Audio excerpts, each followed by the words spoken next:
കോൺഗ്രസിന്റെ പ്രകടന പത്രിക പുറത്തിറക്കി.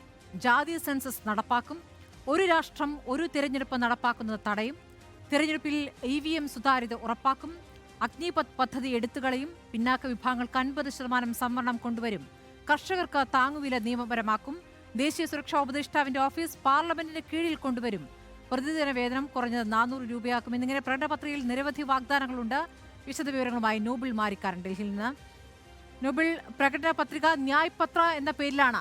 എല്ലാവർക്കും ന്യായം നടപ്പാക്കാനുള്ള പ്രകടന പത്രിക എന്നാണ് കോൺഗ്രസ് അവകാശപ്പെടുന്നത്. എന്താണ് ഹൈലൈറ്റ്?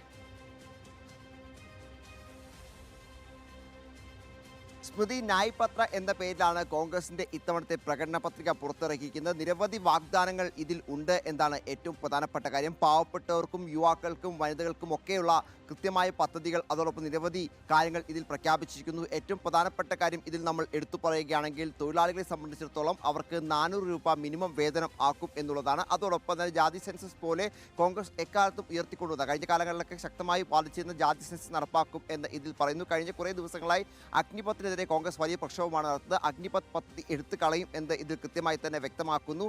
അതോടൊപ്പം തന്നെ കർഷകർക്ക് താങ്ങുവില ഉറപ്പാക്കാൻ നിയമനിർമ്മാണം ഉറപ്പു നൽകുന്നതാണ്. സാമ്യവാദ കമ്മീഷൻ റിപ്പോർട്ട് നടപ്പാക്കും എന്ന് ഇതിൽ വ്യക്തമാക്കുന്നുണ്ട്. അത്തരത്തിൽ നിരവധി വാഗ്ദാനങ്ങൾ കർഷകരെ സംബന്ധിച്ചും ഉണ്ട്. GST ഉൾപ്പെടെ മാറ്റിക്കൊണ്ട് സമൂലമായ മാറ്റം GSTയിൽ കൊണ്ടുവരും എന്ന് കോൺഗ്രസ് വ്യക്തമാക്കുന്നു.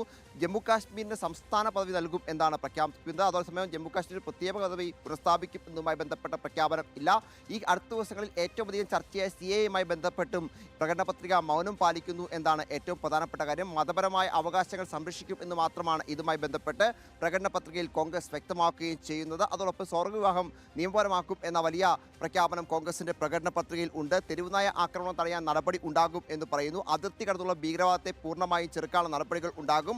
അതോടൊപ്പം തന്നെ സർക്കാർ പൊതുമേഖലാ ജോലികളിൽ സ്ഥാപനങ്ങളിൽ കരാർ ജീവനക്കാരെ അനുവദിക്കില്ല, കരാർ നിയമനങ്ങൾ ഒഴിവാക്കും. അതോടൊപ്പം തന്നെ കേന്ദ്ര സർക്കാർ ജോലികളിൽ വനിതകൾക്ക് 50% ഇത് നീക്കിവെക്കും, സംവരണം നീക്കിവെക്കും. അതോടൊപ്പം വനിതകൾക്ക്, അതായത് പാവപ്പെട്ട വീട്ടിൽ ഒരു സ്ത്രീക്ക് 1 ലക്ഷം രൂപ പ്രതിവർഷം ലഭിക്കത്തക്കയുള്ള പദ്ധതിയുണ്ട്. അത്തരത്തിൽ നിരവധി പദ്ധതികൾ, പ്രത്യേകിച്ച് 2025 മുതൽ നിയമസഭാ തെരഞ്ഞെടുപ്പുകളിൽ 33% വനിതാ സംവരണം, 2029 മുതൽ ലോക്സഭാ തെരഞ്ഞെടുപ്പിൽ 33% വനിതാ സംവരണം, ഒരു രാജ്യം ഒരു തിരഞ്ഞെടുപ്പ് എന്ന കേന്ദ്ര സർക്കാരിൻ്റെ ഇപ്പോഴത്തെ നയം അത് പൂർണ്ണമായും ഒഴിവാക്കും.